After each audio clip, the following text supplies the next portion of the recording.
like to call to order the Town Board of Sevastopol for Monday, February 21st. If you join me in the Pledge of Allegiance, please. I pledge allegiance to the flag of the United States of America and to the republic for which it stands, one nation, under God, indivisible, with liberty and justice for all. Thank you.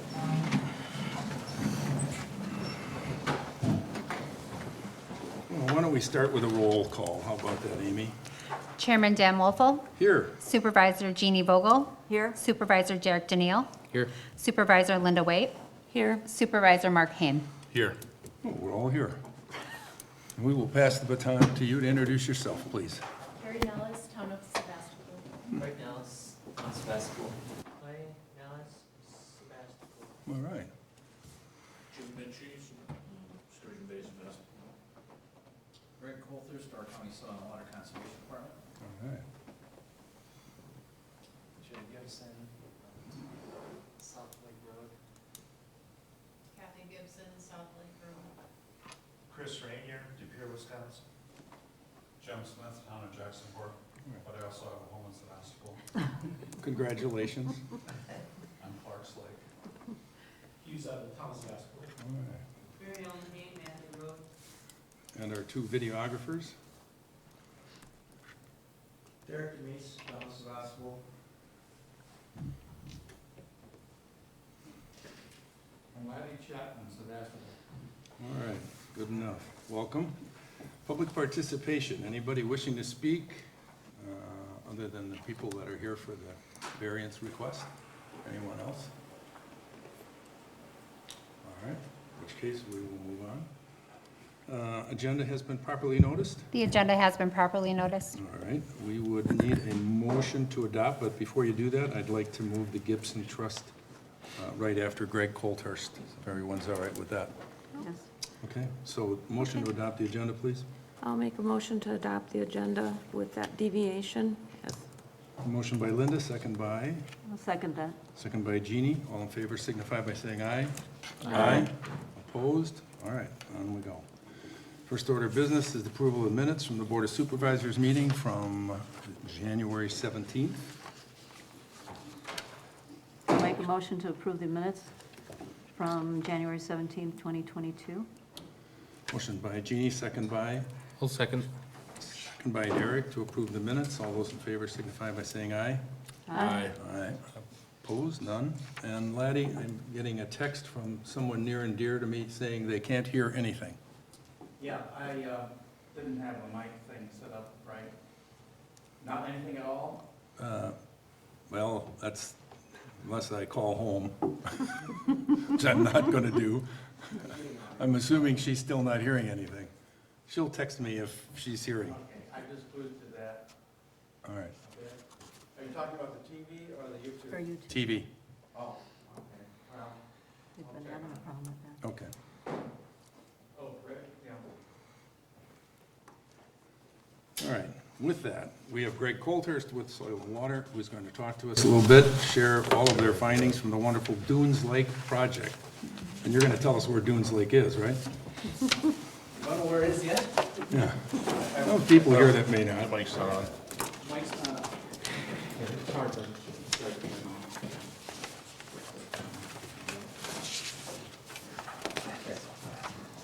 How's that?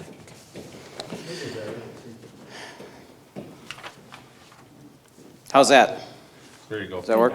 It's working. And she's got it now at home. Okay. Good evening, and thank you for having me here. Today I'm going to talk a little bit about the Dunes Lake project, the Dunes Lake Restoration Project. It's a rather unique system that we have here in the township. It's a unique shallow marl water system, wetland system. And as we get into the presentation, this light colored areas, that's the marl. The darker areas, that's the issue, and we'll get into that as we go forward. And I just shut it off. Okay. So another picture of Dunes Lake. It's connected to the Lake Michigan Shivering Sands coastal wetland area. And you might ask, well, why is that important? Well, it's habitat for some endangered and threatened species, the Caspian tern, great egret, and osprey. Some of the rare species that are out there is the Heinz emerald dragonfly, black tern, least bittern, American white pelican, American black duck, king rail, and northern harrier.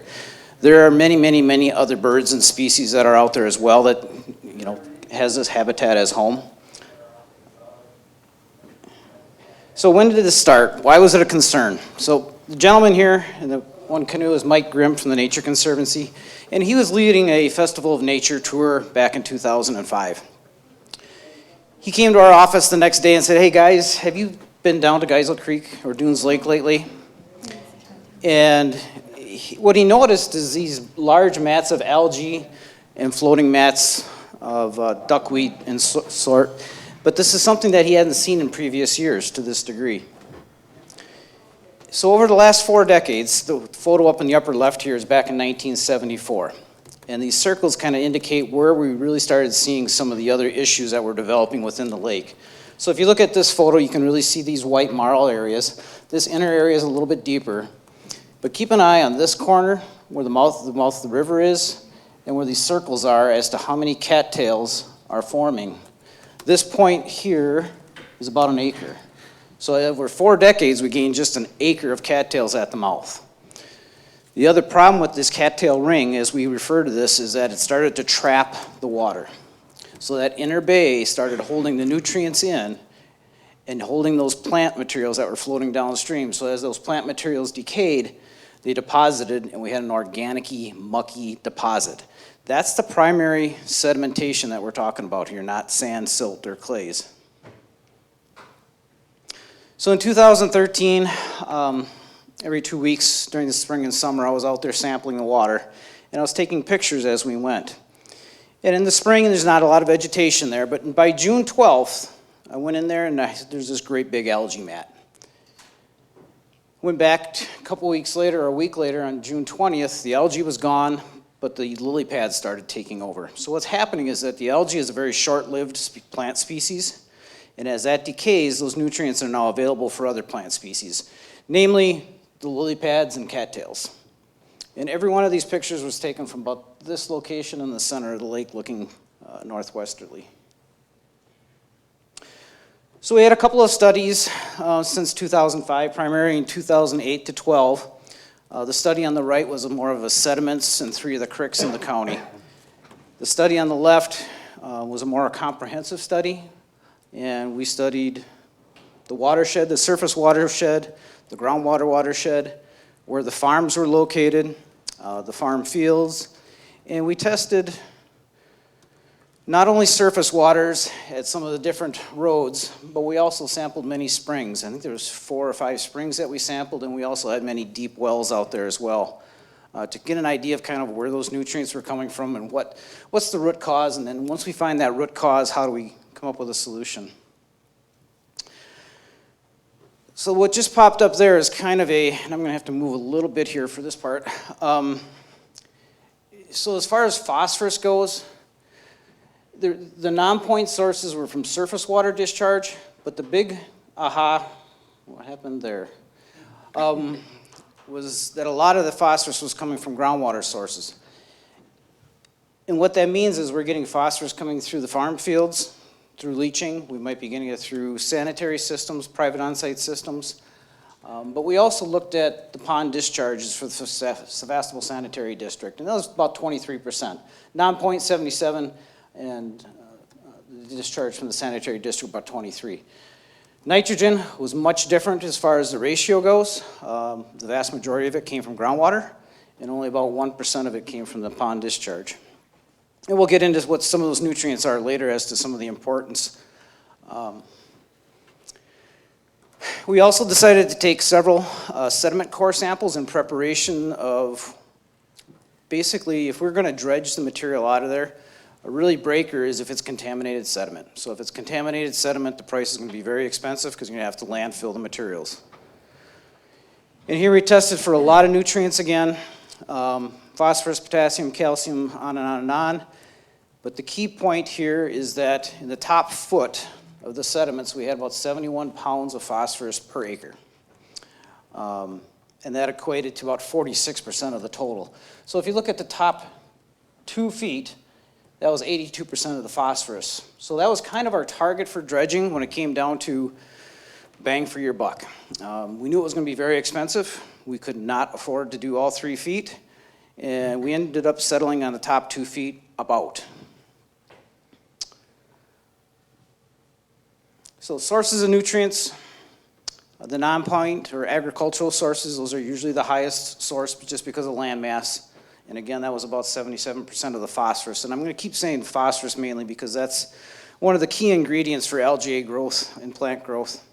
The point sources, we only have one. That's the Sevastopol Sanitary District. When they discharge their sanitary ponds, it goes into Geisel Creek and then eventually into Dunes Lake. Private on-site septic systems, that's for the private landowners, whether you have a holding tank or a mound system or in-ground system or at grade. And then when we look at the phosphorus loading for each of these, and we talked about it a little bit here earlier, so agricultural and non-point is about 77% of it, and at that time when we did the study, that totaled about 359 pounds of phosphorus per year going into Dunes Lake.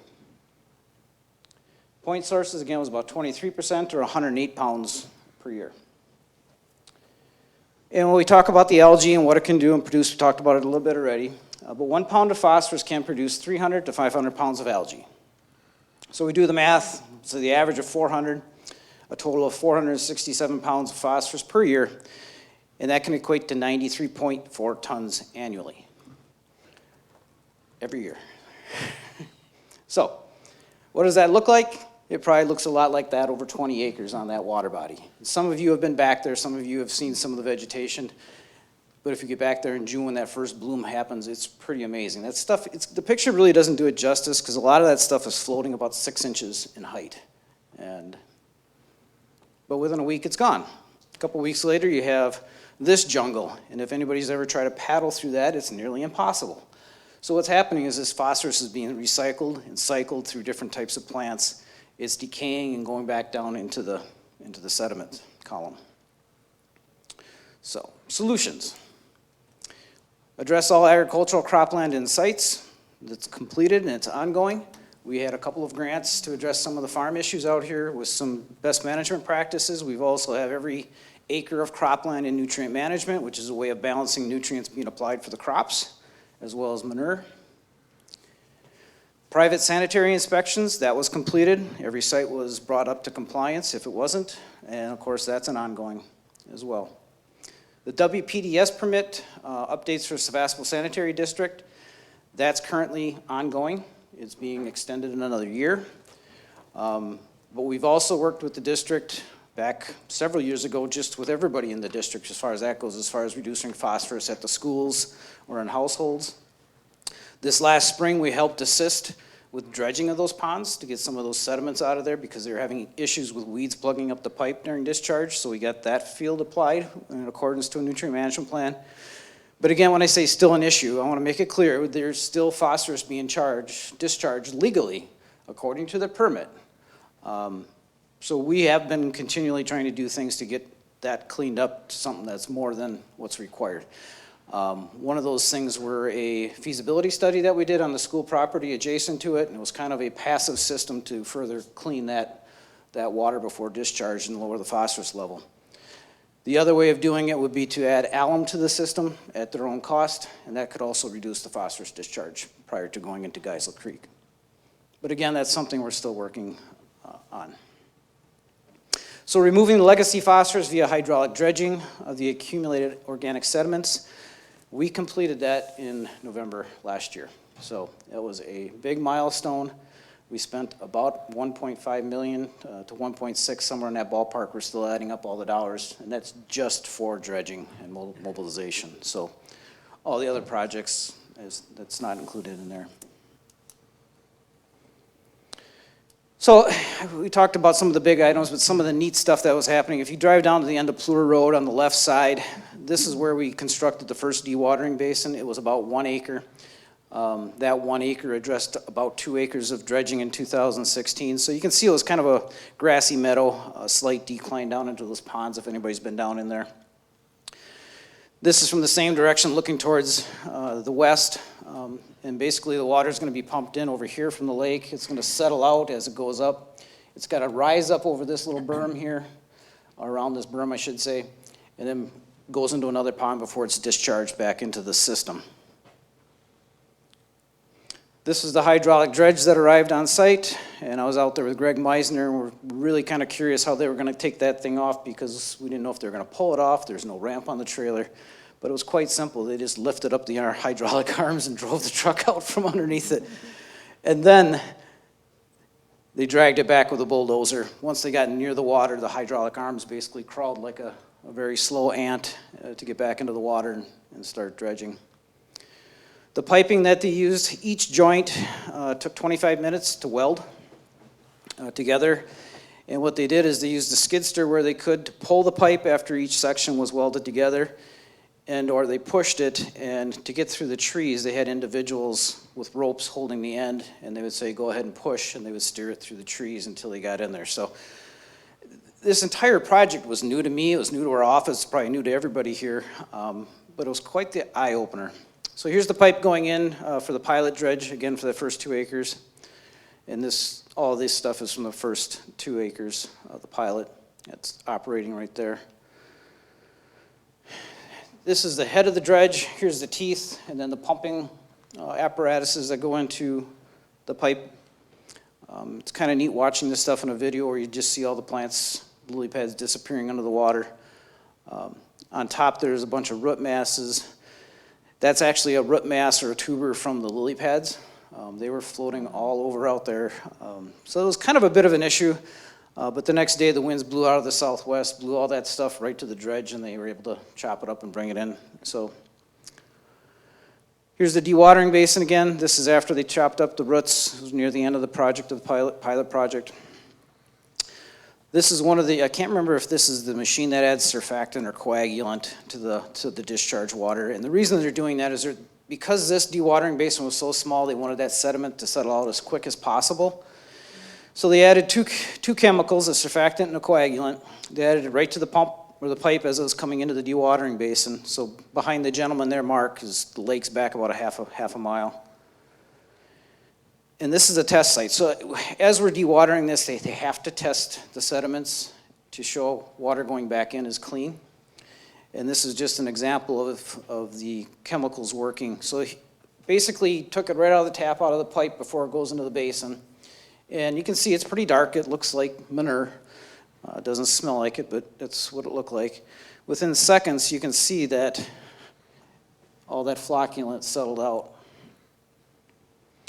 And here you can kind of see the color of the dredge materials coming out. And again, this is a little harder to see, but right about here, there's a transition line where you can see the water was clearing up very dramatically and very quickly. We only had to do this for the pilot dredge because the secondary water basin for the second phase was closer to 5 acres, I think it was. And Laddie, this is where I need your help. This is the video this is the discharge pipe going back into Dunes Lake. So part of it was we didn't want to fill wetlands with the discharge water. It had to be very clear, very free of sediments. And this is what it looked like going right back in. So go ahead if you're ready. Oop. Nope. On the bottom, you got to hover on the picture, and there should be a video bar that pops up. So you can see you can see the cattails underneath the water as it's coming out. There was some audio to that, but don't have it now. There's audio. There is. It's just running water. Yeah, just we'll run the tap a little bit here for you. If you. That's discharge after treatment, Greg? Correct, yes.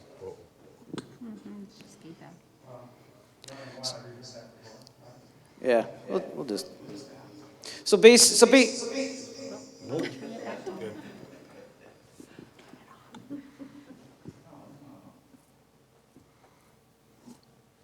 You ready?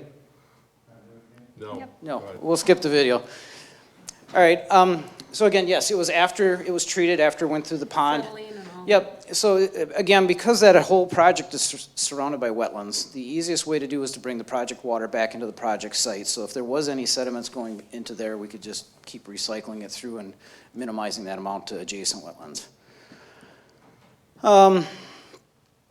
A big part of this project was the public parking lot, which you folks were a big part of. It's on town property. We had to pick a site that was not in a wetland and close to the site. So it's not exactly a boat launch, but it's public access. So this nice little parking lot allows more boats, more kayakers, more canoers to get back in there. It's not a grandiose parking lot to exploit the resource, but it's something there for people to park their car on, not on the side of the road. So again, big part of the project. This is one of the tours that I led back there. A Great Lakes Committee, some funders, some of the Lake Michigan Association folks, but these are some of the people that I deal with on a day-to-day basis for projects like this. So they all want to come back now that the project's done. A lot of these people that have funded the projects want to see it again too. But again, this is a sign there at the entrance to the parking lot. It kind of explains the project as well. Okay, so this is a 2017 drone photo by the Peterson Construction Company. They're the ones that did the work. This is the west bay of Dunes Lake, which again, you can see that marl color. The pilot dredge is up here, and this is where the dredge had come in from up here. The Dewatering Basin is up here, the first one. The second one will be here in the near future. This browner area, those are some of the invasive species treatments that we've done out there. And again, this peninsula here is that 1 acre peninsula of cattails that has formed out there. Just a close-up picture, a little bit better close-up picture of that. And again, you can see, the other lakes don't have this floating algae and this vegetation issue. And again, that's because that cattail ring is holding a lot of those nutrients into that inner basin. So phase 2, we wanted to complete the hydraulic dredging, which was all 18 acres. The first phase of the project was about $374,000 for 2 acres. Half of that was mobilization, so we figured right off the bat we want to finish this project in a second phase because we can't keep nickel and diming ourselves with mobilization. Not exactly nickel and dimes, but so we're looking at about 3,000 cubic feet per acre is what we're trying to remove with those 2 feet. And by removing 2 feet, that basically sets the clock back a couple hundred years, back to the 1800s. And we know that from some of the studies that we did when they started aging some of the sediments. And we wanted to restore the connectivity through the cattails. In previous years, we've seen a lot of northern pike that get all the way up north of 57, and they spawn up there. The problem is by the time the young of the year come down, they have a tough time getting through those cattails. So during the spring, high water, the breeding pairs can get up and get back down once they laid their eggs and fertilized them. But the young of the year take time to get back down, and a lot of times they get trapped in that inner basin. So the connectivity was a big part of the project. That was the very last part of the dredge that we did. And I'll show pictures of that. Again, the second phase was about $1.2 million just for the dredging. One of the issues that we had with trying to get this project done in a timely manner is that the permit only allowed us to dredge during certain times of the year. So August 15th, basically till freeze up, was the only time you could physically do that. And that was again to protect the nesting birds and fish, spawning fish that is important in that area. So we started the second phase in 2020 in October. We went up until December. I think we got about 14 acres, 12 to 14 acres done in 2020. And then we finished this year at the end of November, I think just prior to the beginning of deer season. So this is at the end of Plur Road again, but it's to the west side. The dewatering basin was largely scattered woods, some rock piles. At one time it was a farm field. And we dug and excavated to about 10 feet in some areas, so that's a coworker that you can see there standing with his hands up. He's not 6 feet tall, but he's not 3 feet either. So it's about 10 feet, the basin. With his arms up, it probably is 6 feet. So after 2020, the dredgings are in here. This is a photo in the spring of 21. The materials are starting to dry out. You can see that the shells that were in the lake were starting to show up, and that's where the main current was for the discharge. By the middle of the summer, that bottom right photo, we had vegetation about yay high. Some of that was even woody vegetation. So anyways, you got to the far end of the basin, we had cattails, and then the very far end was a wet pond, basically. And then again, we had our discharge pipe coming out there. This is the active dredge in 2020 during November. The fish passage that we're going to excavate is right about in this area. This is that plastic pipe going back to the dewatering basin. And then these tracks that you can see were the areas that we did some cattail treatment again, or Phragmites treatments. So we had a couple of different projects going on at the same time. Where was Geisel Creek coming in on that picture? The right button here. Geisel Creek is coming in. Is it upper right there? It's going to be back around this corner here. There's a little bit of a bay there. So this is facing almost towards Lake Michigan, Okay. southeasterly. Okay, a couple of aerial photos here. The first one on the top left is from the July 16, before we started our dredge in October, the pilot dredge. The pilot dredge will be taking place right here. Here's Geisel Creek, the West Basin, and some of these other basins, and then it goes out through Shivering Sands eventually. Different angle again. This is the pilot, Geisel Creek. In 2021, the spring of 21, just last year, we had another aerial flight flown. They were able to dredge most of this area here, and you can still see a light coloring here that they had that to do and this to do yet. The fish passage will be right about here. The bottom right, you can see the fish passage with the ice cover. By the time we got the drone up, everything was froze over, but we're hoping for some better pictures this year. So funding and partners, there's a long list here. And U.S. Fish and Wildlife Service, Coastal Management, Fund for Lake Michigan, Great Lakes Protection, Doorland Preserve, Property Owners, Ducks Unlimited, Raybrook Foundation, Town of Sevastopol, of course, the Nature Conservancy, Wisconsin Department of Natural Resources, Partners for Fish and Wildlife, Sustain Our Great Lakes, Glidden Drive Association. There's also dozens of individuals, but we're not going to go over that or list them at this point in time. So, any further questions? 24-22, we need to put a calendar reminder to pay for dredging. I hope not. Well, you said you moved the clock back 200 years from now. Maybe not. Huh? Well, yeah, I mean, it's part of this effort of reducing the nutrients. I mean, if we didn't reduce the nutrients from the beginning, we'd never get to the dredging. So, God help us if we got to go back in 50 years. Well, I know the job that you did, because just trying to get in there with a kayak was almost impossible. And certain times of the year, there wasn't enough water to float you. You were stuck in it. You would get to the mouth of the river, and that's about as far as you got. Yep. So I plan on going back there this year, doing a lot of monitoring, seeing where we're at. We'll probably be monitoring it for some time. We're not done with the vegetation management, the cattails and everything like that. So things are ongoing, but yes, the big lift is done. Yeah. Well, great job. So, Thank you. thank you. Anyone else have any questions? Was it polluted? You said you were gonna see if it was polluted, that had to go into landfill or not. Did you find out that it was polluted to the point where it needs to go into landfill? No, it was relatively clean material.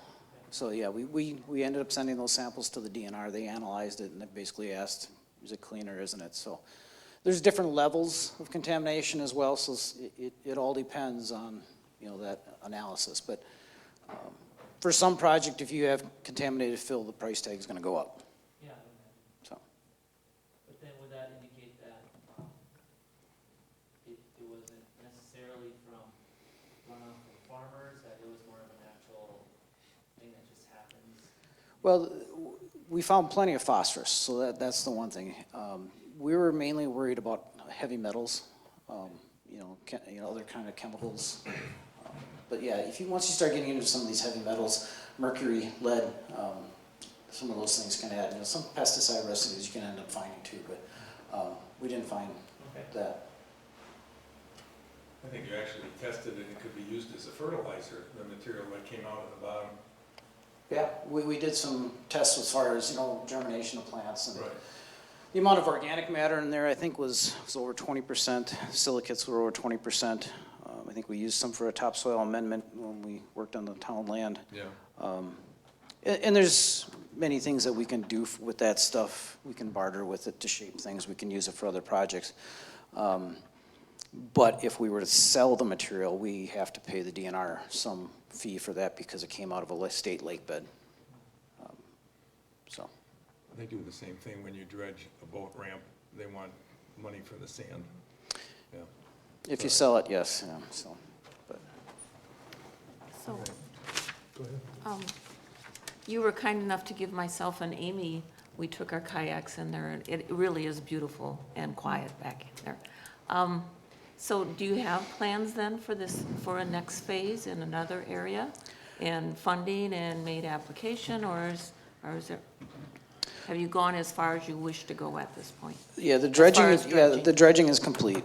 So you don't have another area in mind? No, the outer basins are shallow water basins as well, but they don't clog up with the weeds like the inner basin did. Because we were able to paddle around in those outer basins once we got to them. But the acre of cattails at the mouth, we had a really tough time dredging that because of the root system. The fish passage area, we were able to treat in previous years with a herbicide, the cattails, so that we could dredge through it easier. That 1 acre at the mouth, the contractors feared for their life because they kept sinking into that mat. So what's happening is there's a floating mat of cattail roots out there that just doesn't have much underneath it. When they went in there with their amphibious vehicle to spray, they couldn't go. So we couldn't spray at all, and we couldn't dredge at all.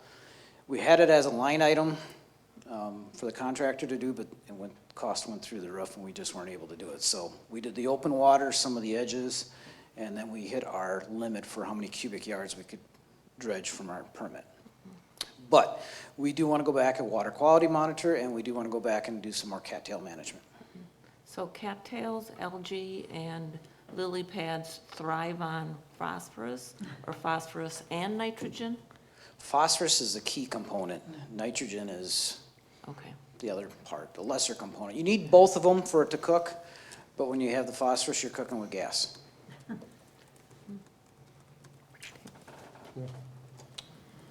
Cool. Anything else? Otherwise, thank you, Greg, appreciate it. Thank you. Thank you. We will be out there this summer. All right.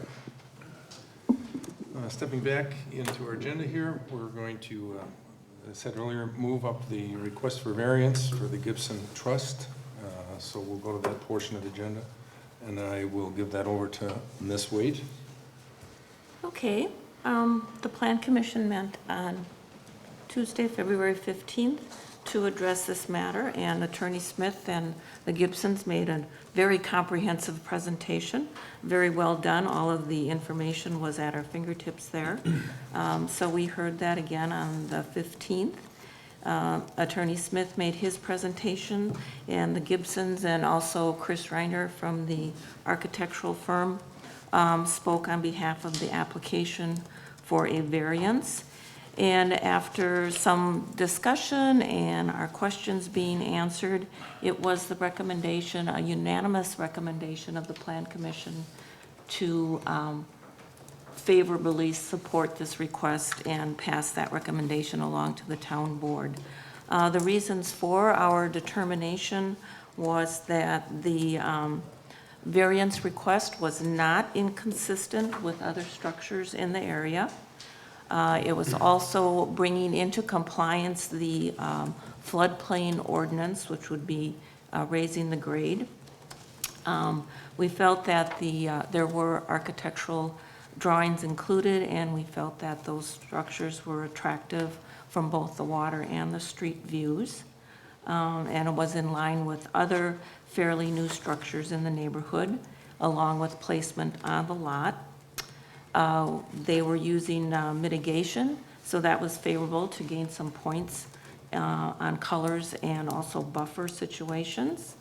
They also included a vegetation and landscape plan that would help preserve and stabilize the shoreland. Actually, the setbacks that the variance setbacks that they are requesting are even more favorable than the existing location of the buildings from both the water side and the street side. They also indicated that they would be replacing their holding tank as a proactive situation there. It was noted that the plans would have an even less impervious surface than the existing buildings from 3,800 down to 3,500. It also met the shoreland setbacks as designated by the county and averaging in neighboring properties. There's not a lot of traffic on South Lake Drive, so as far as safety with being closer to the road, that was not a concern. It's a dead-end street with a cul-de-sac at the end. Okay. And I think that was about it. Again, Attorney Smith went through his addendum as to why he felt there were unique property situations, unnecessary hardship, and that there was no harm to the public. And I think that about covers it. I see Mr. Zettel is here. He's on our Plan Commission. I don't know if he had anything to add. Any comment? Not necessary, but if you, no? Okay. The Gibsons also indicated that they will eventually move up here year-round, so. Would Attorney Smith care to add anything to the case? Obviously, our board has all of the particulars that you presented, but I was fortunate enough to sit through the Plan Commission meeting, so I'm aware of your presentation, but others are not. Perhaps you might want to recap any salient points. If not, you're welcome to not do that as well. Yeah, no, I think it's pretty well set forth, and as Linda just recited a summary of what was presented and the reasons that the variance should be supported, probably speak for themselves. Okay. But if you have questions, I can try to answer. Anyone from the board have any questions with respect to this? Come on, we can't let it go this easily. It was very comprehensive. I myself did not care for the color of the house. In the black and white photos? Well, you weren't supposed to mention that. Oh, okay. Since I have no idea what the color was. Okay. Hearing no questions from anyone, the next step would be a motion. I would be most pleased to make a motion that the town board recommend to the County Board of Adjustment their support for this variance request as outlined in the information presented to us. Okay, we have a motion by Linda and a second by Mark to support the variance request to the county coming from our town. Anyone have any other comments? If not, all those in favor signify by saying aye. Aye. Opposed? Opposed again? Okay, I guess it's going to go. And then as far as addressing the three questions, is it consistent with our comprehensive plan? Can we use what the Plan Commission came up with? I would. Which is pretty much what I You recited. covered basically everything but the color of the building. Yeah, it's So- definitely consistent with our comprehensive plan being a residential neighborhood, so. No problem. Thank you and good luck. Good luck. Still have the county to overcome. Thank you very much. You're welcome. Very much.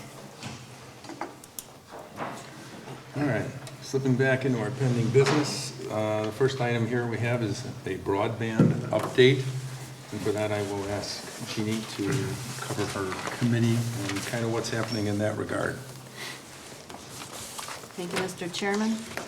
On January 28th, the Communications and Technology Committee met to explore the possible actions we need to take to bring reliable, high-speed internet to the Sevastopol community. Invited speaker Kurt Kiefer of Bailey's Harbor Broadband Committee shared information about the process Bailey's Harbor has and is taking, including a survey. A Q&A session followed. Kurt stated the response by the Bailey's Harbor community to the survey was excellent. Reflecting on the Bailey's Harbor community response, our committee decided to use the same survey. The survey consists of 12 questions, including a speed test.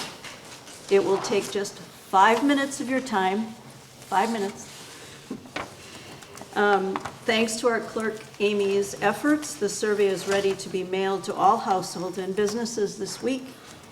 It is also posted on our website. If you go to www.townofsevastopol.com, just scroll down the page and click on the link. The information you provide is critical in our efforts to bring reliable, high-speed internet to the community. We are better when we work together, so please respond to the survey as soon as you are able. Thank you. Okay, Gene, any questions from the board with respect to where we're tracking with this? There'll be some more information in the meeting to come. Yeah. I want to know how many of these are full-time residents and these are summer residents and the grids that are being, because it doesn't cover my house at all. And I have some of the worst Wi-Fi. But you're now addressing You're ahead the of- next, you're you're ahead ahead of the of the game. This was just a report on. It just goes to show you read ahead, right? Yeah, Yeah, that's all right. No, we'll cover that in a That's couple of gonna be minutes. Oh, gotcha. yeah. So, under new business. Anything relative to the survey or anything along And that those is lines? up, the survey's up now? Yes, Survey's up, on the site. and we're gonna, When was that launched? The survey went up probably on, what, maybe a week and a half ago? Yeah, Because I went on there and it said that it's not taking any more surveys at the time, and there was like 7 of them, and they had everybody's address that did it. I could not get on after the packet came out. There was an issue this weekend, and Kurt, I had heard back from a resident who wanted to take it, and we resolved the issue. Kurt, it was somehow placed in the quote-unquote trash on Google, and so we obviously pulled it back out so people can continue to take the survey. Yeah, because whatever day you put the packet in there, I tried to take it and said it was complete, and there's only 7 people that could take it or whatever, Yep. so it was already filled up. and we also decided, actually Dan thought it was a good idea to mail it so that we don't miss anyone. And of course, some people, because they don't have a decent internet connection, their only choice is to fill it out and either put it in the mail or drop it at the town office. So the cover letter indicates how they can do that, the process. There's also a QR code, it's part of the letter, so you'll be able to, if somebody has a smartphone and wants to scan it, they'll go right to the survey, so. So obviously you can't do a speed test if you don't have good Right. Wi-Fi. Right, it's really slow. Really? yeah, You don't need to do the test, you know, it's Well, I think really you'll slow. catch on if they have bad internet, if they mail their yeah. if survey they- back.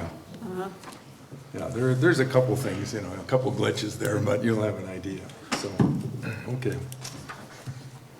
Slow internet. Is that what you're gonna say, Linda? You No, have a I slow was, internet? you included the Broadband Coordinator Oh, yeah, I thought, application yes, I and thought outline. that, Did we need, we don't need to do anything with that, right? No. That was just for information. Yeah. yes. The question came up is what were the roles of the broadband coordinator? So I got the job description and I included that so you had some idea of what their roles and responsibilities are. I think they were interviewing for that person this week, or was it last week? Anyway, so that was just basic information for your benefit.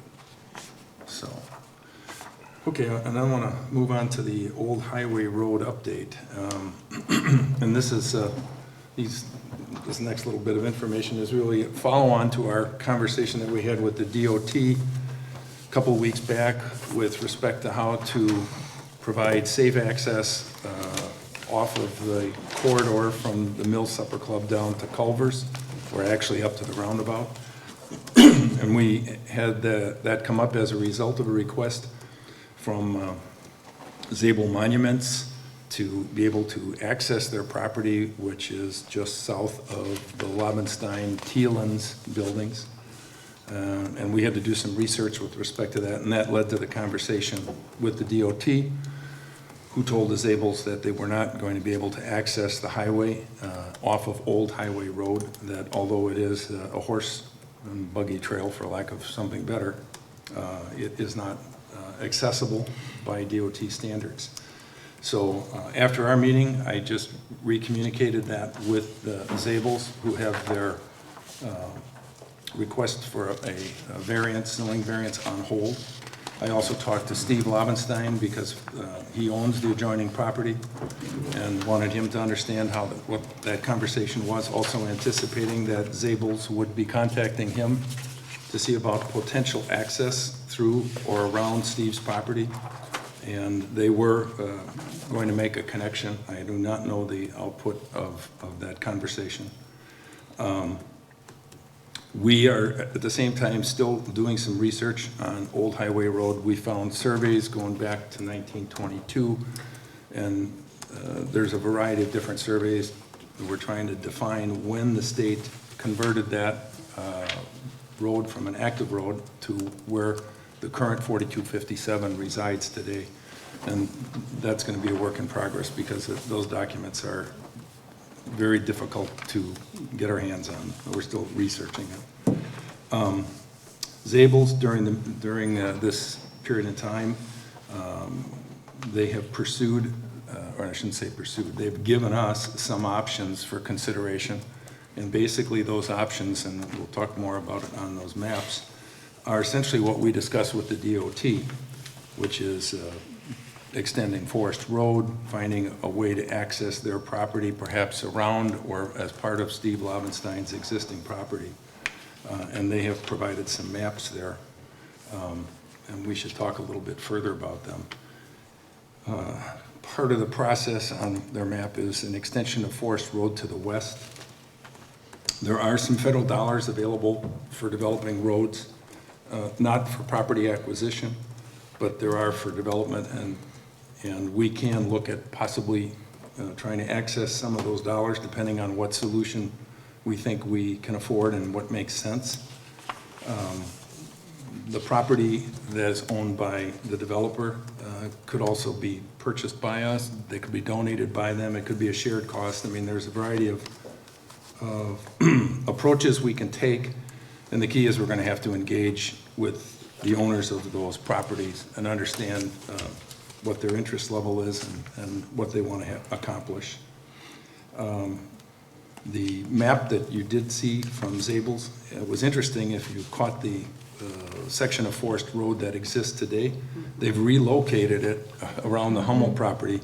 I didn't quite get that, which I thought was an interesting thing. Steve Lobenstein, in a conversation with him, indicated that when we put the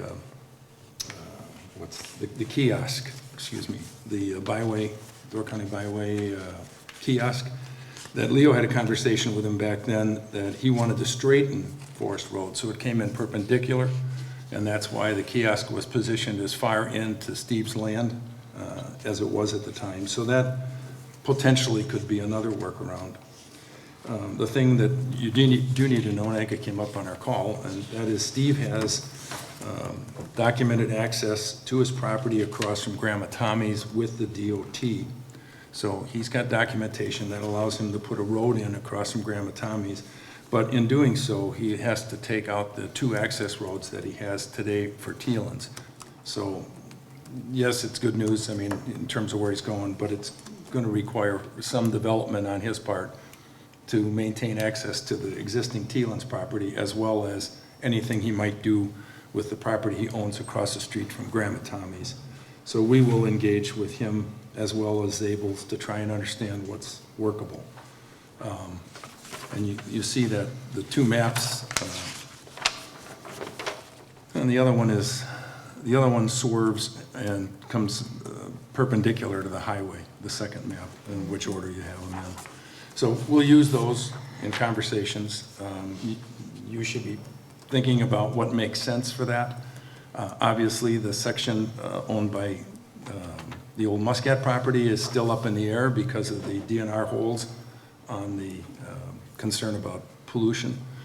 So we don't know who owns that, and we know the property to the south of the Hummel house is up for sale, so we will probably engage that individual as well, because the DOT believes that anything that's accessed on that section should come off of Forest Road. So didn't you tell me, Amy, that he has a 10-acre parcel that he's already sold off? Did you tell me that? Chad has a 10-acre parcel right behind Hummel's property.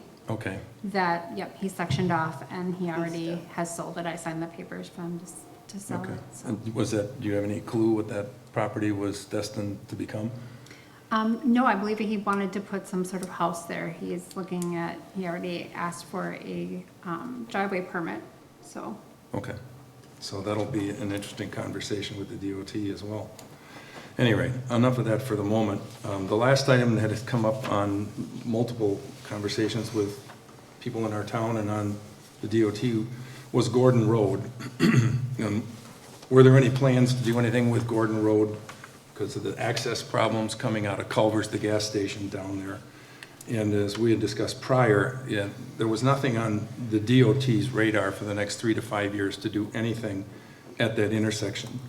They make decisions based on accident rates, and at this point in time, there's not enough problem there for them to justify making a change. However, I did have a conversation with Thad Ash, who is the highway commissioner for Door County, and he is going to put that intersection on the Highway Safety Committee agenda for March. And he also feels that we need to try and make some change happen down there, and he believes that using some federal funds, that we might be able to change the timeline. And as we all know, this section of highways to be repaved in 2023.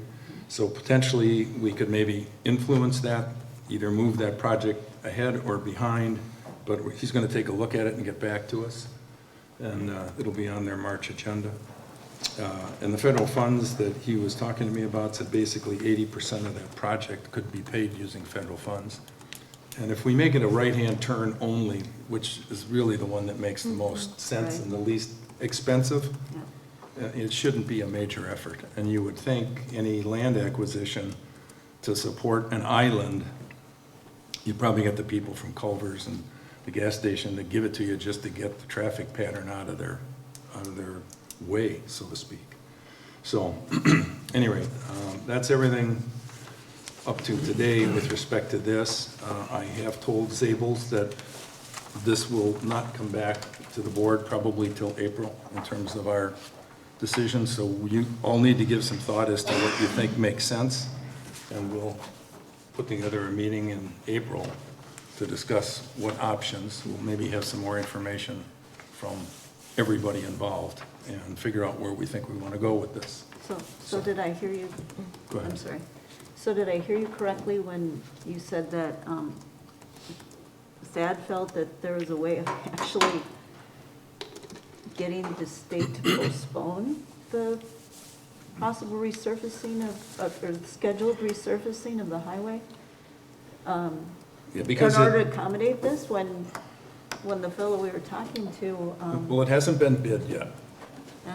So even though they've got the plans and they've got all the necessary information to bid it, it hasn't been. And it doesn't make sense, and this is Thad's take, I don't disagree with it, it doesn't make sense for them to come along and repave that whole thing and then a year later rip it all up to potentially put it in. And usually the biggest issue with the state is, like everyone else, it's money. So if he thinks the opportunity with the infrastructure grants that are out there exists and we could get 80% of it paid for and maybe we have to kick some in, maybe the county does, you'd think the state could handle adding whatever needs to be added to that intersection to force that. good to know, because it sounded to me like it was a closed door. Well, it is. Everything with the state's a closed door. Eventually, with a little bit of help from maybe a state assemblyman or senator or somebody, there might be a nudge. You never know. But anyway, that's the effort. So, Linda? We had briefly discussed this at the Plan Commission meeting too, and we looked at the overhead maps that were provided when we had our telephone conference with the DOT. I think we need to look at the big picture here. So I'll say on the west side of the 4257 corridor, from Gordon all the way up to the mill, we only have, I think there's 4 property owners right now. And, you know, we talked about the extension of Forest Road, making that an intersection, Right. and having, I'll say, a frontage road, although it would be back from the highway. And there again, property owners, they need to have some skin in the game on that too. If they want their business to succeed, whatever's going to happen with those vacant parcels, they should think about, you know, contributing something, and perhaps the town eventually takes it over or whatever. But they need to have some skin in the game too.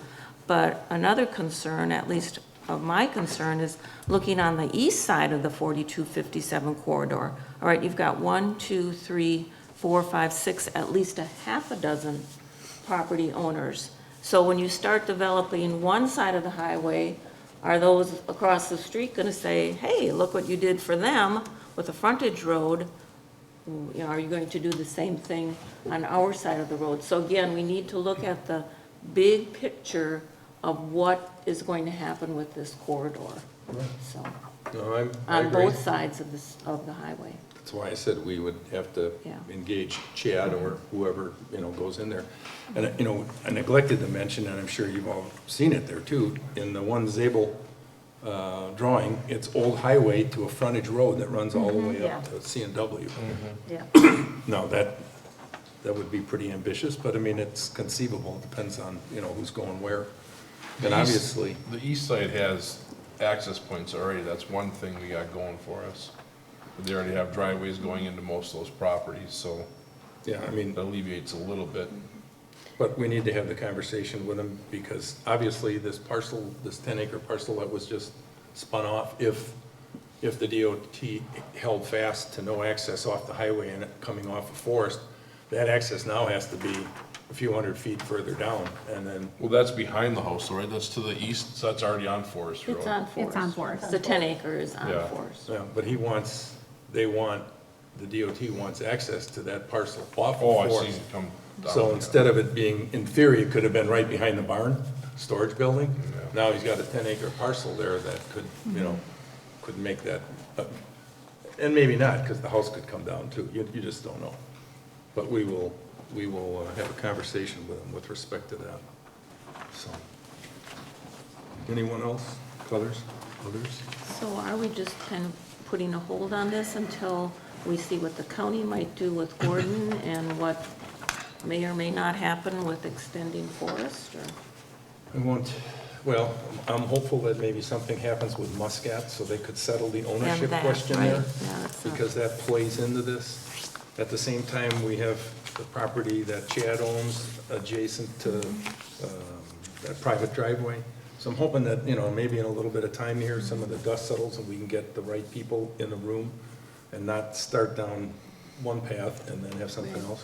Right. And Zabels are looking to try and acquire a temporary access to their property. So if they're able to work that out with Steve, that'll take some of the focused need off of doing this right away. So hopefully, that's the theory at any rate. So.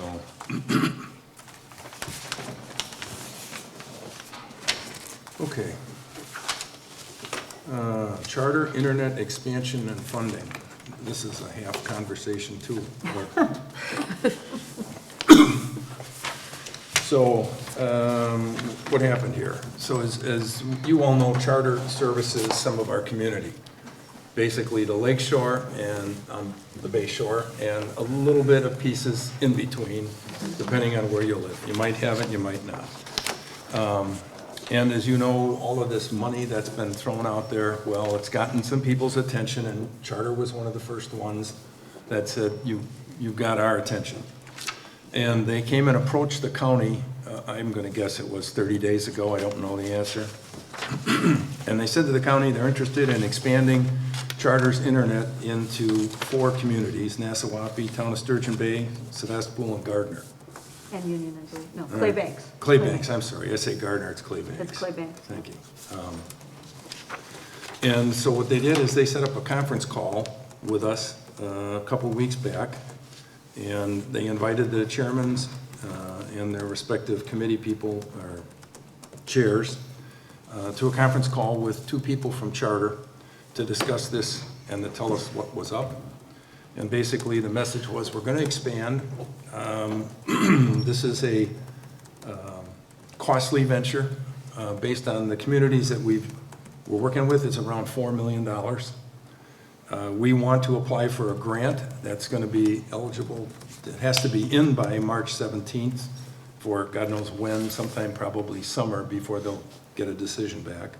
That's a, yeah, PSC grant. PSC grant. They anticipated this to cost around $4 million. They anticipated that Charter, as a company, would put about half of that up. And they gave each of the towns an area, as I look up at you, This is going to be an interesting conversation. They gave each of us a map of the areas in our community that they were going to expand, and it was essentially right around your house, an area around the Mill Supper Club, and it entailed 54 homes, which, if you looked at the map, it was really a hodgepodge, and their belief was that they were going to expand somewhere near where they had an existing fiber cable. What surprised Jeannie and I on the call was that for years, the people around Clark Lake have been trying to get internet access, and Charter has been one of the people that we've approached and have never had any interest. And last year we went through with Door County Broadband 2020, and in applying for a grant and a partnership with them to provide service around the Clark Lake area, also in the Valmy area. And they applied for that grant and they were not successful. So we did not invest those dollars, and people in Clark Lake still have slow internet. So on the call with these people, I asked the question, why wouldn't they consider Clark Lake? Because the density is high, the need has been there, and it's been expressed on multiple occasions. And the gist of the conversation was that not only were they close to their own cable, their terminal for their fiber is just a mile outside of Jacksonport, which puts it maybe 2 miles to Clark Lake, if that. So we must have struck a chord, because they came back to us, and it appears that in addition to the area around the mill and down Matthew Road and that general area, they're going to encompass the Clark Lake project. And the west half of Clark Lake belongs to the, roughly right, the west half of the lake belongs to the town, and the east side of the lake, the northeast side, belongs to Jacksonport. So when you take a look at the maps, and I think you all have those maps, the division is pretty equal. And the number of seats in our town, potential seats, would jump from 55 to, I believe, 248 or 250. So, 253. yeah, 253. So it makes sense for them from a density perspective. It's close to their fiber terminal, you know, where all of the electronics are, you know, and their shop is. So at this point in time, we're expecting them to say, yes, we're going to include that. Now, the offset to that is Nassawapi also had an area that they wanted to include, and they have to then come back to the county and the town and tell us this is no longer a $4 million project, it's a $5 million project, whatever that might be. We thought we'd have that before tonight's meeting, given the timeline that we're on, but we don't. So we're just anticipating that they're going to say yes to the entire expansion in our community, that it's going to be more money, and they're going to put their half up. So where's all this go? The gist of it is the way these grants are graded, the more cooperation, the more skin you have in the game, the more positive things you can put on your side of the balance sheet, the better the chances are that the PSC will grant you the funding for your project. So I've communicated with the other chairs from the other towns and tried to get them to a position that we all should agree to approach this equally, and that we should all agree to pay, or to offer to pay, X amount of dollars per point, Address. per address. I don't know the number of addresses in all the other communities. Nassawapi had quite a few, Claybanks had very few. But the idea was that they would use some of their ARPA funds towards this project.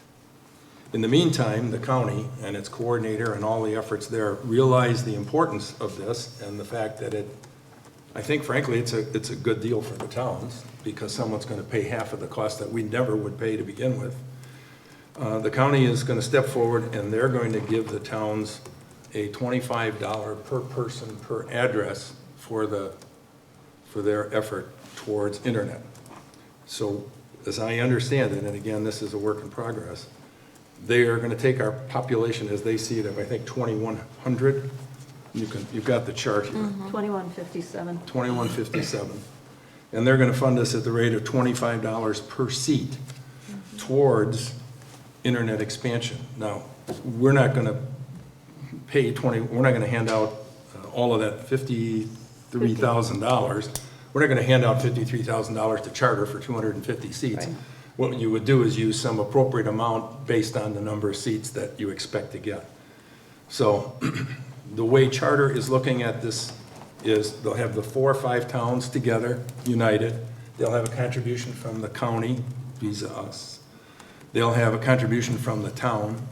They'll have all the positive support that they can gather, and they will go to the PSC and they'll say, okay, we've got a $5 million project that's going to address 500 people, whatever that number is.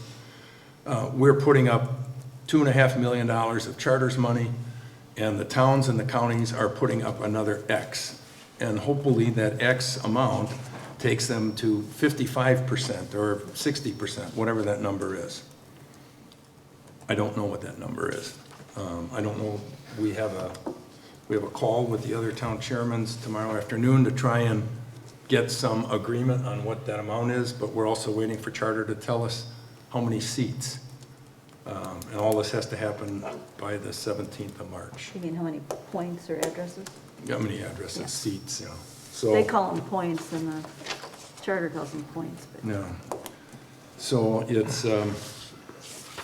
it's an interesting scenario. I mean, the map of Clark Lake, basically, if they do this and they do the portion around the mill, the eastern half of our town would have very good coverage for high-speed internet.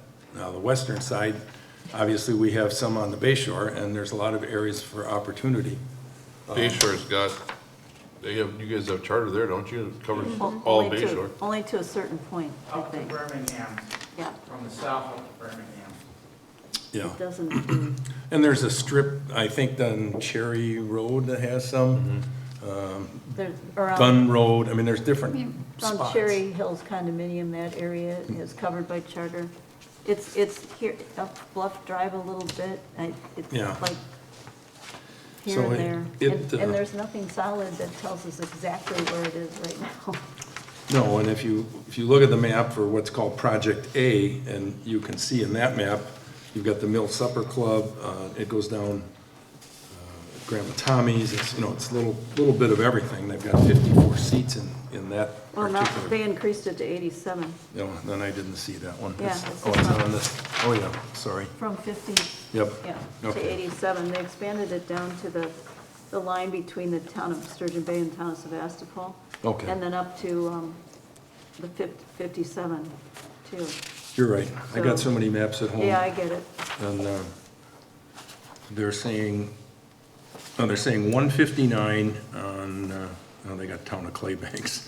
They've got 159 in Sevastopol on the west side of the lake, Yeah. and 35, Another 7 in Jacksonport. You know, if you're talking about Clark Lake, It's 87, 159, and 7. yep. So I've talked to Randy, who wasn't in on that conversation initially, and I think his people are saying he should support it as well. It's pretty much, to my way of thinking, a no-brainer.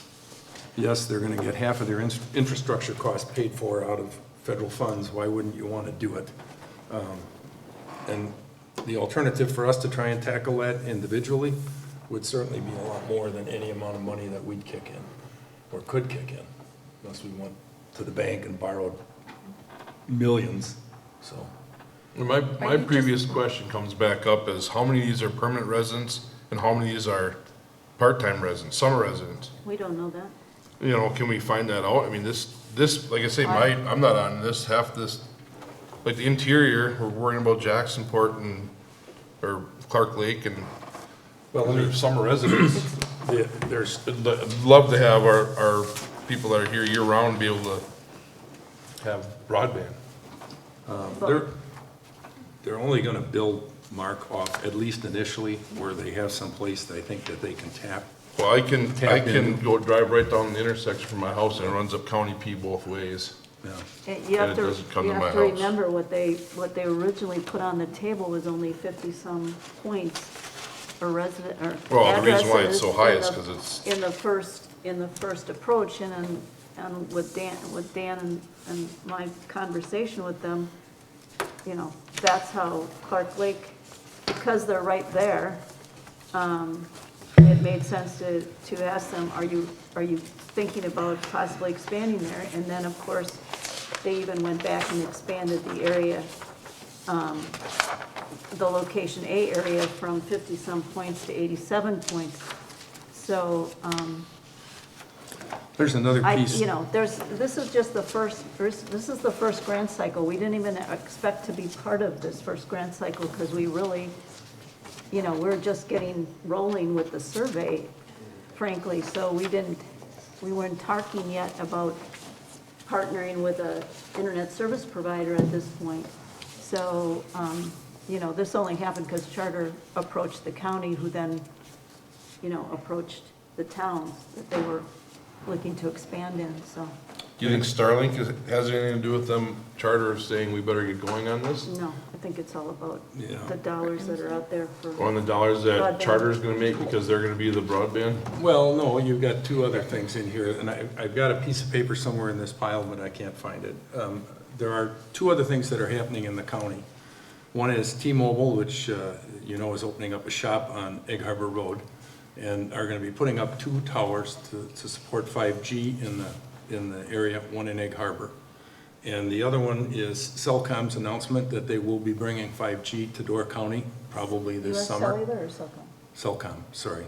No, I Cellcom. thought you said US Cellular originally. It's Cellcom. It's Cellcom, okay. And US Cellular is also talking about doing it, but Cellcom has announced it, T-Mobile has announced it. So you're gonna have some coverage in the community, and, who knows where that is, but high speed, and depending on the implementation of 5G, you're talking 50 megabit per second on up speeds, which in some situations will absolutely compete with fiber in terms of throughput. So I think the other side of the coin is Charter saying this technology is there. They know in these communities that they have high-speed internet that competes with what they have. So here they have an opportunity to expand for 50% of what it would normally cost them, and it's an opportunity they want to take advantage of. My hope would be that once we get over hurdle A and they step forward, then they would come back and say, we still have areas in our community that we can maybe build off of, to your point, off of this section or that section, and expand into those project areas. But in the meantime, if they do this, and you have Cellcom and T-Mobile with 5G coming, we might be able to impact a lot of people in our community through high speed, even though it's not necessarily fiber to home in all situations. So, at any rate. So, go ahead. Are you looking, or is Charter Spectrum looking for a letter of support from the Yes. town with no financial commitment at this point? Or are they looking for a financial commitment? They're looking for a financial commitment and a letter of support. Their How? suggestion. We that- haven't seen any numbers. What's- Well, we're hoping there'll be numbers tomorrow at Right. the virtual meeting with Charter. Well, I would not feel comfortable saying, yeah, we're going to support you when I don't even know what the number is. Their Well, we are- suggestion and the surprise that we had was that they were talking about towns using ARPA funds, not, their ARPA funds. They didn't say how much of the ARPA funds they were looking for. That's why it was hard to believe that they were willing to pay half of the cost of this and just look to the towns for some money, collaboration type money, that could be used out of the ARPA funds. So, I mean, if you Well- took a look at the county's contribution, Yeah, 25 that's a fair and equitable thing. 20, right, Yeah. $25 So a seat. I So- could see the town, So if we did $25 a seat, we're talking $8,000. oh, well, if that's what your commitment is gonna be, Well, I don't know. $25 That's times what I- 253, I wish I could that's tell you. nominal in my book, but I'm not willing to commit to something that, Well, what do like you I said, think? could be $2 million. No. And how do No. how do you get equitable? I think it's So, equitable. okay, so I'll say roughly 2,100 dwellings in the town of Sevastopol. How many does Charter serve already? Laddie, do you know? Or Jim? I don't think. We don't- 400 something. Okay, so we can knock off 400. So we take 1,800 dwellings, All right? divided by how much is the town willing to spend per dwelling? Well, $1,000 per dwelling? Let me, if you remember if you remember the study that was done in Yep. Finley. Mhm. And it pointed out that what a town Yep, should I got it expect right to, here. what a town should expect to do is having to pay, as Bailey's Harbor is committing to. Right. It looks like, they're committing to $5.25 million to expand high-speed internet to their entire town. Yep. They are intending that half of that will come back in the way of grants. Yeah. The rest will be part of the tax roll. I mean, it'll go on the taxes of everyone to pay, because that's borrowed money. Yep, I okay? understand that. So the way I look at this is, we're not having to borrow any money to serve 200 and some residents in our town. But we don't have an amount. What are we giving this 253? Well, here, What is the town contributing? that We is don't the know that question. yet. We don't have the answer. It's not gonna So be. we should vote yes, but I don't know what I'm No, giving. we're I don't think Dan asked voting for at that. anything. I thought we had a deadline of March 17th. Well, we do, but let's bring it down to a small world, okay? Yes, please do.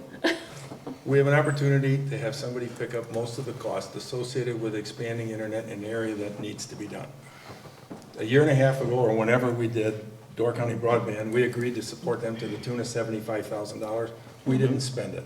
We still have that money in the That bank. was a good thing, yeah. And I'm not gonna spend $75,000 for 250 seats. And the reason being is this: the belief from the other communities is they're gonna use ARPA funds.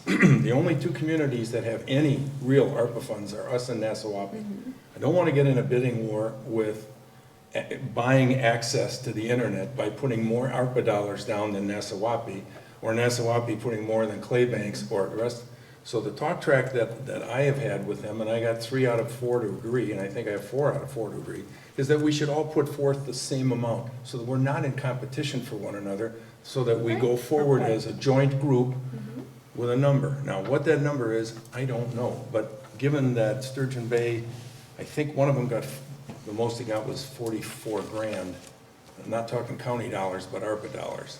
So they're not gonna wanna dole all of theirs out either. So I'm gonna guess that tomorrow afternoon, when we're on this call, they're gonna all come up with a number. What it is, I don't know, $50, $25. It's not gonna be millions, it's not gonna be hundreds of thousands, it's gonna be thousands. So hopefully we'll get a number that we'll agree upon, and then I'll reconnoiter with you and say it's $63 a person and it's X amount of money if we wanna move forward with the rest of the group. No, is this not money coming from our budget? This is money that's set aside from something else, or? Well, it's money that we have, the leftover money that we had from the Door County Broadband, and we also have ARPA dollars. And there'll be money as well coming from You the know, county. so if I don't get this, somebody else doesn't get it, and they're paying taxes on this money for other people to get the you know what I'm saying? Like, am I footing the bill for someone else to get better broadband in our town? You know. can foot the bill either way. You can either spend the 75,000, we're not gonna spend it all, but spend some of the 75 that we already decided to spend last year that we didn't spend. But if you think that makes you feel bad because you're spending tax dollars, then we'll spend the 75,000 or some component out of ARPA. Well, that's what I'm saying. That's what I'd rather do. Yeah, Spend the I mean, ARPA funds so that it's not taxpayers paying for it when Charter's not dumb. The reason why they're doing this, Absolutely. they're getting half paid for it, and they're greasing their own pockets. Well, sure they are. I mean, it's absolute, but there is no alternative for us without committing substantially more money to try and achieve the same thing. Because if we take the approach of Bailey's Harbor and say, fine, forget Charter, we're gonna do this on our own. If it costs Charter $5 million, it's gonna cost us $5 million to do this as well. Or, well, not 5, but whatever. So that means we have to go borrow that money to attempt to do that. And So- again, this is the first grant cycle. There'll be another grant cycle in the fall.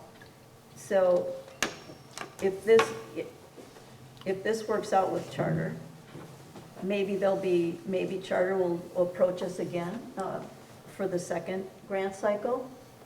And again, if we can work out a situation, I'm not necessarily a fan of charter. I don't care if it's, you know, Blue Sky, whatever their name is. If it's gonna provide high-speed internet to the premises of the home, that's what I care about. And so, and that's what I care about for our community. So the whole goal here is to supply that to everyone who can in the community. So this is a start. And so, you know, there are other ISPs, internet service providers out there, and Bailey's Harbor's chose Ensight. I think Liberty Grove's going with Ensight. The Island's going with Ensight, which is They're slash done. cell The phone. island's already all done. Right, so those things are happening, just to make sure that we weren't putting ourselves in some kind of corner by partnering with Charter on this particular thing. I did call the person that I talked to at Ensight, and I said, if we, you know, decide to do this, and we, you know, at some point decide we want to expand, of course, for the rest, would you still be interested in working with the town of Sevastopol? And the answer was yes.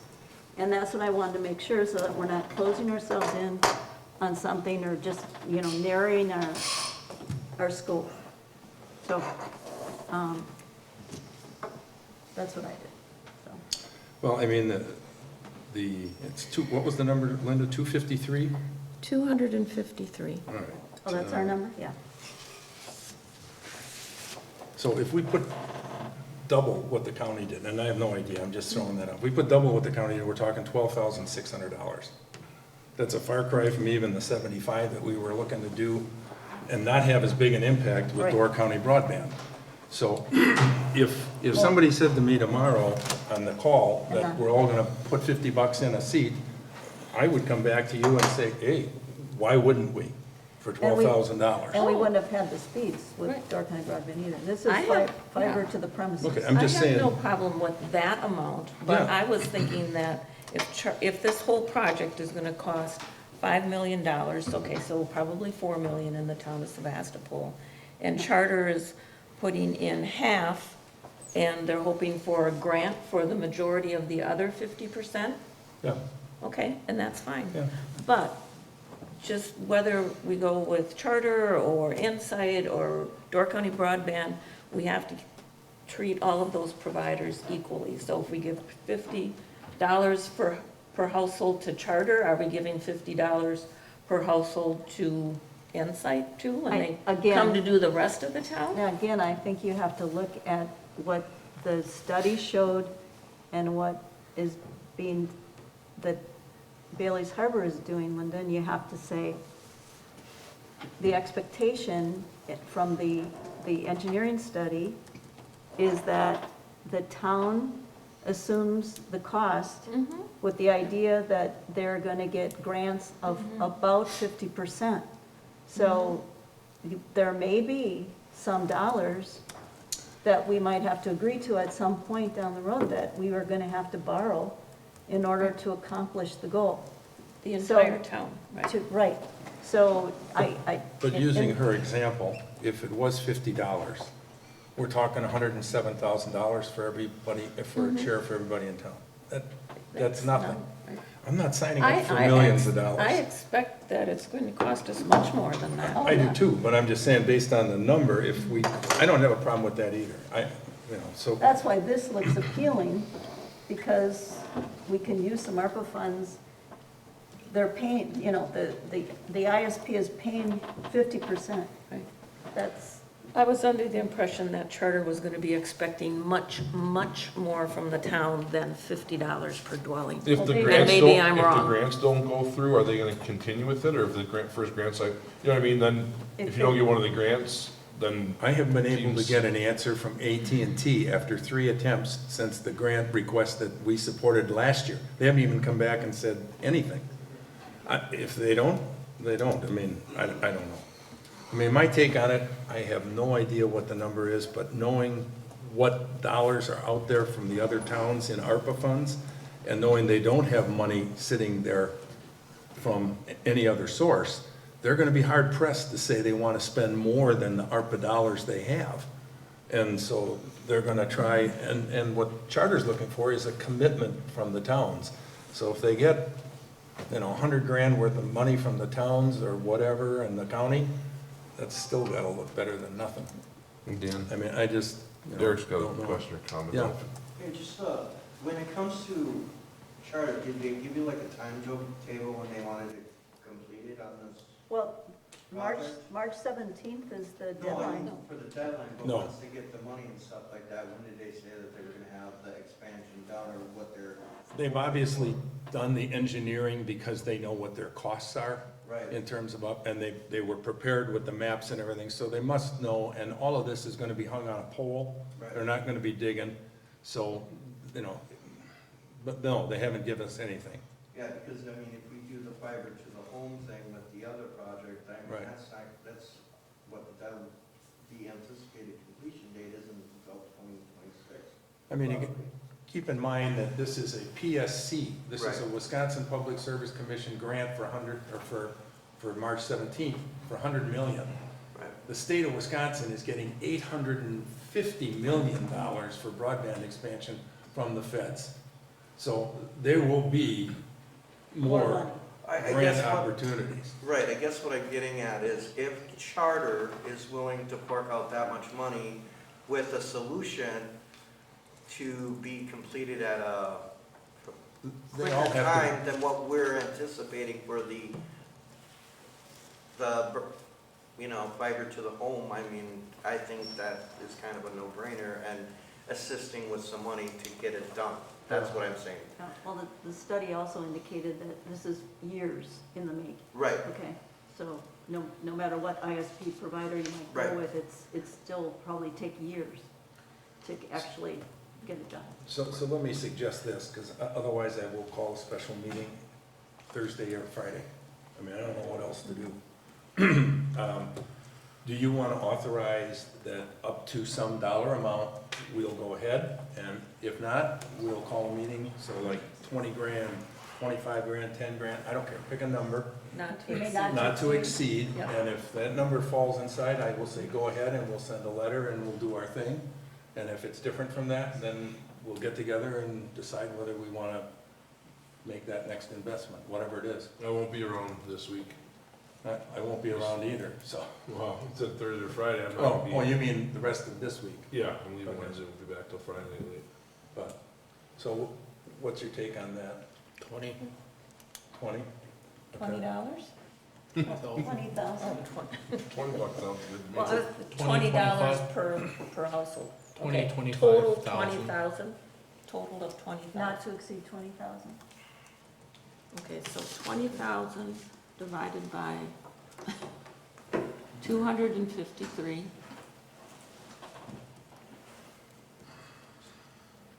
$79 per dwelling, or per household, or whatever, So, $80 per 80 household. bucks. Curious. I have a question.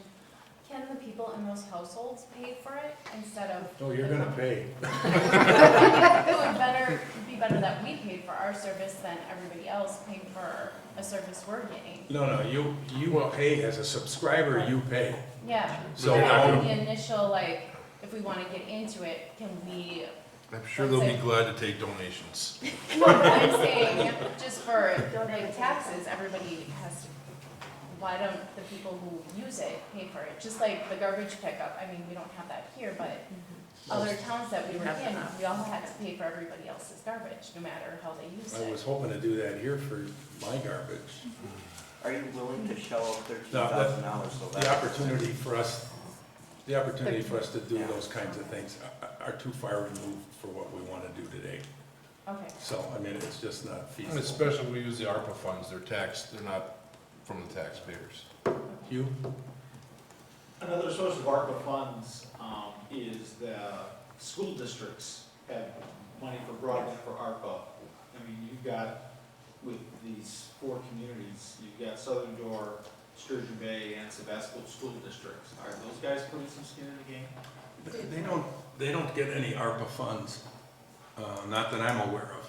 But, yeah, I mean, if the world were perfect, we would come back and ask the school to be a player. Yeah. And that might be, Go ahead. It can be done. I believe they're all served with high speed already. Right. yeah, the school districts. But the point is, the families aren't. Families. I mean, The that's families are, but the That's, schools, that's the yeah. skin in the game, Yeah. is it's, Right. that might also be another source relative to Right. getting help, Jeannie, with the survey, is engage Yeah, the school, so that might be a Right. way to close the loop. yeah, I'll call the Because I would assume superintendent. schools are probably Yeah. the high priority, make sure we get the kids. Well, when Kurt, and I think it was this presentation that I heard it in, Kurt Kiefer did talk about how there are funds that we should be able to request from the school to help with, internet across the community, yeah. And which is something we should pursue. We talked about doing that earlier, and this all came at us too quickly to try and turn it all around. So, okay, so are we in a roughly right agreement, 20,000? Not to If it's exceed. not to exceed, so we'll go with it. If it's up to that amount, it's over, we'll convene and figure it out. And to serve not less than 253 households too. Not 250. less than. I know. Yeah. Do you want that Serve in the a community motion? that they told us. Yeah, it should be. I'm I not think that making the needs to motion. be in a motion. Also, then we get Pardon me? 50 people. I'm not making. You don't have to make the motion. Jeannie, you can make the motion, or Okay. anyone can make it. Okay, I'll give it a shot. I'd like to make a motion that we do a letter of intent to partner with Charter Communications to expand high-speed internet to the home as indicated on the broadband maps supplied through Charter, referencing location A, D, and E maps that cover approximately 253 addresses in the town. That we give, with the letter of intent, we also propose not to exceed, our contribution will not exceed $20,000. Fine. And second? Second. Second, all right, I'm sorry, just back that up here a minute. Motion by Jeannie, second by Derek, thank you. Any other further discussion? All those in favor signify by saying aye. Aye. Opposed? Okay, so hopefully it's $3,200 and we're golden, but we'll figure it out. All right.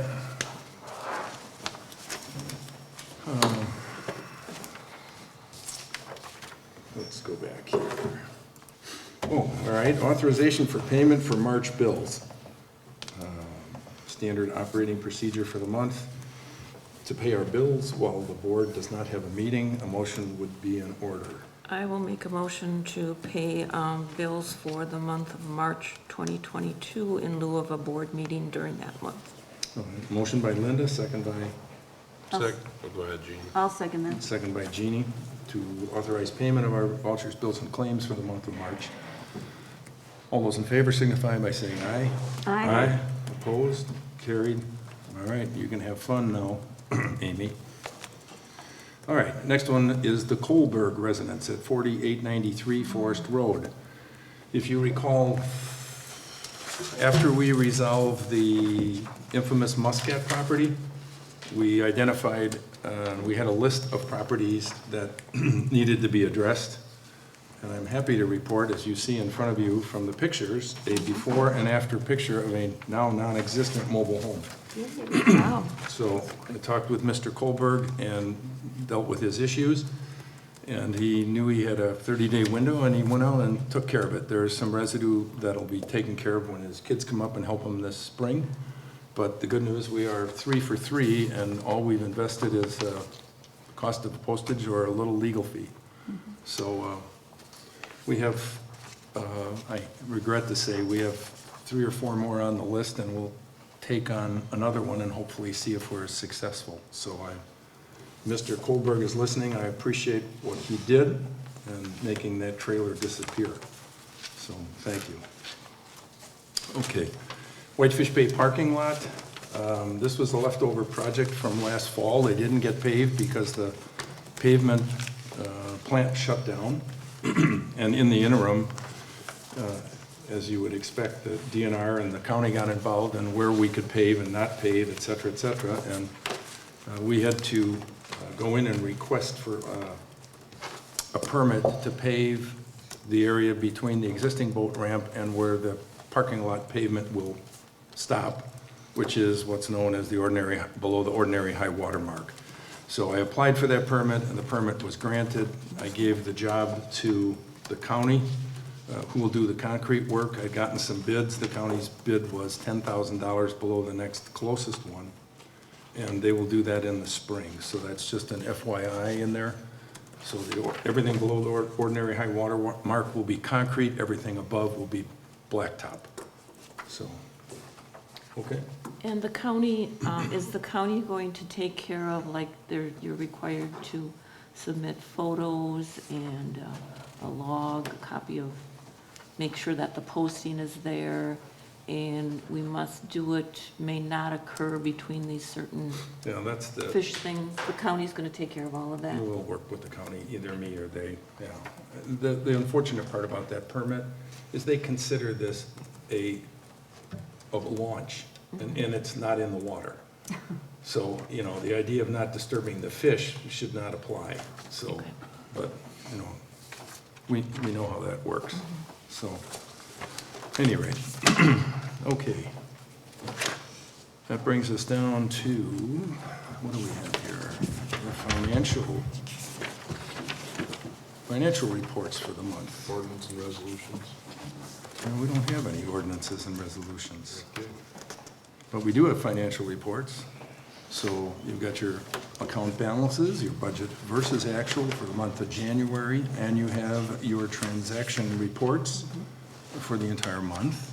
And I think you've all had an opportunity to look at this. So what we would do is need a motion to accept. But wait a minute, I'm ahead of myself. The treasurer has undoubtedly a comment. The February settlement checks have been sent out. We've received 70% of our tax levy receipts from the January and February settlements. We ended 2021 under our snow budget by $20,000. The audit took place earlier this month, and the spring election is Tuesday, April 5th. 20,000 under our snow? Nice. Hopefully they don't catch up with us this evening. Okay, thank you, Amy. You're welcome. Motion to accept the financial reports and put them on file, please. So moved. Motion by Linda, second by? Second. Second by Mark. All those in favor signify by saying aye. Aye. Opposed, motion carried, thank you. All right. And, now we have to do the approval of the vouchers, claims, and bills for January 18th through February 21st. Everybody have a chance to sign those? Okay, then a motion would be in order. I'll make a motion to approve the vouchers, bills, and claims from January 18th to February 21st. Okay, we have a motion by Derek, second by? Second. Second by Mark. Any further comments? If not, all those in favor signify by saying aye. Aye. Opposed? Carried, thank you. Anyone have any oral committee commission reports that they would like to share? I can, of course. The Door County Tourism Zone Commission is they're still trying to hammer out the agreement with Destination Door County as far as Destination's budget and distribution of funds and et cetera. So we're working on that. We have a meeting tomorrow morning again. The Destination Door County, the tourism breakfast is Tuesday, May 3rd. I'm guessing it's probably going to be at Stone Harbor, so watch for an invite on that.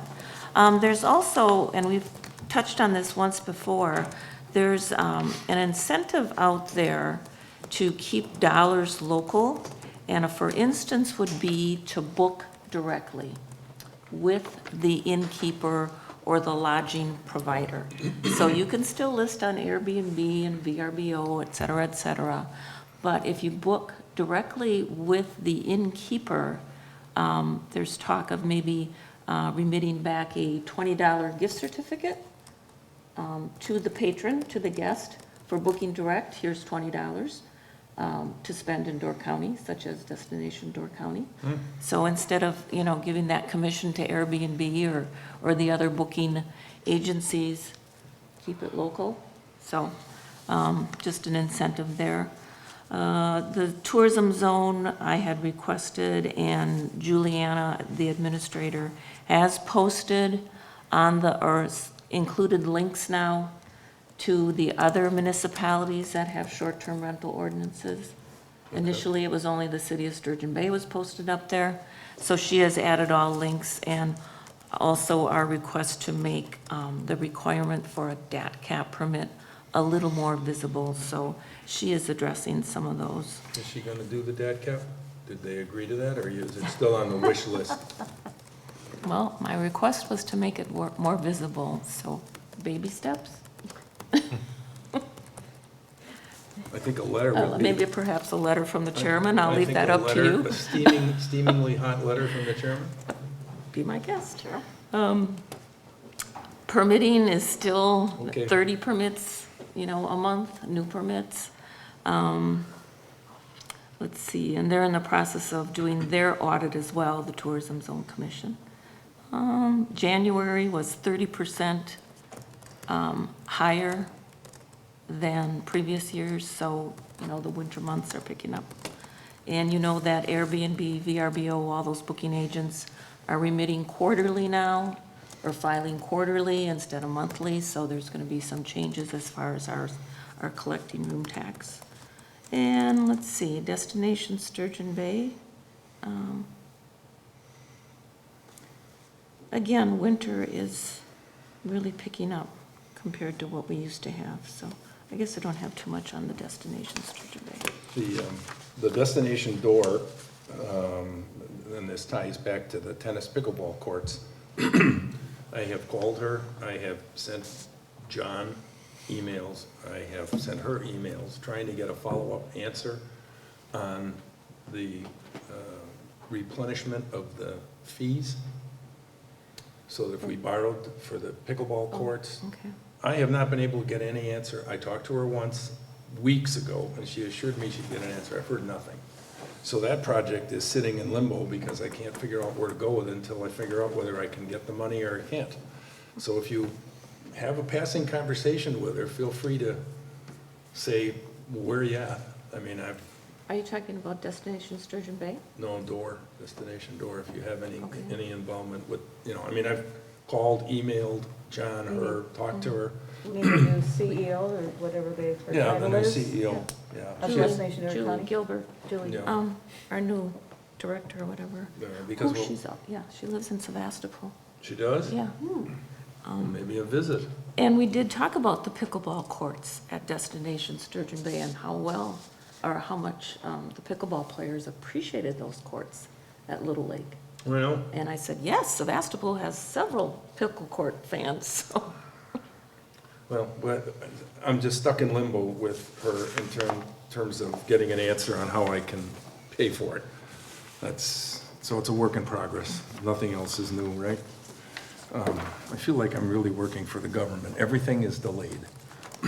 Okay, anything else? All right, you also have in your packet the recap from Door County inspections. He continues to be very busy, and now his wife is retired, I saw. So, all right, in the correspondence, Amy touched on this, you have payment for services, timber cutting from the Shranks, and notice of a public hearing. No, this is on the, no, excuse me, this is the notice where it was postponed from Zabel's, sorry. Highway, Door County Highway Department, just so you know, this is an updated list. I have changed the direction with the Highway Department. I've asked them to use a little bit of good judgment. Our typical standard is 2 inches. They don't plow us until 2 inches. But if they feel that they're out on the roads doing the county roads, the roads are icy, there's buildup occurring, there's gonna be problems, and they're out there and there's 1.5 to 2 inches, go ahead and do it. Don't wait to turn around and let it get built up. So I said I would give them the latitude to try and see what happens if it, you know, if we feel after the change that they're taking advantage or doing more than they need to be doing or more than we want to pay for, I can revisit that topic. I also took about a dozen roads in the town and went to salt instead of just sand, because some of the roads do not get any sun to speak of, and the ice buildup is terrible, and the county knows this too, because we get constant calls to go out and take care of roads that are problems. So there's a dozen roads that are on that right now. We'll see how that progresses, kind of go from there. Thought for next year, maybe we should try a couple roads with pre-treatment. Well, they're in the process of trying to spend $500,000 to buy a pre-treatment plant at the county. Yeah, but they still have the brine there now. Yeah, well, they call the brine in from Green Bay, I guess, right now. So, They want to build a salt brining right. facility. But that's a good idea. We could talk about that and see. Dunhill. Yeah, I mean, there are places where it builds up, and according to the conversation I had with Randy, the numbers where they pre-treated, they cut their salt use down by like 30 or 35%. Right. So it works to that effect. Pre-treatment would help with getting the hard pack off. Yeah, yeah, So, good idea. We'll keep that. What's the charge on that? Do they? I don't know. I haven't even questioned it, but a it, quarter of the cost of salt. Yeah. yeah. Yeah, so it may be a viable alternative, but some of the streets, we just get call after call, and, you know, it's the same problem. It's ice covered, and it's not gonna thaw until May. So, anyway, and then, in my absence, our clerk treasurer has agreed to be the focal point, so if there's an issue, she will engage with Randy. Okay? You have the records from the fire department, you also have the tourism zone, and last item is the list of permitted short-term rentals through December, right? Yeah, December. And the last one is the Sturgeon Bay Fire Department's report for the month. And that's it. So, we have some announcements. The spring election, as mentioned earlier, is April 5th. Amy will be here from 7 to 8 p.m. to take your votes. The next Board of Supervisors meeting will be April 18th at 7 p.m. And the annual town meeting will occur the next day on April 19th at 6 p.m. So, and we will have at the April meeting a further discussion on the old highway access issues. And hopefully prior to that, we'll have a chance to meet with some of the landowners. Okay. Anything from anyone else? Otherwise, a motion to adjourn would be in order. I'll make that motion to adjourn. Motion by Derek, second by? Second. Mark. All those in favor signify by saying aye. Aye. Aye. We are adjourned. Thank you and good.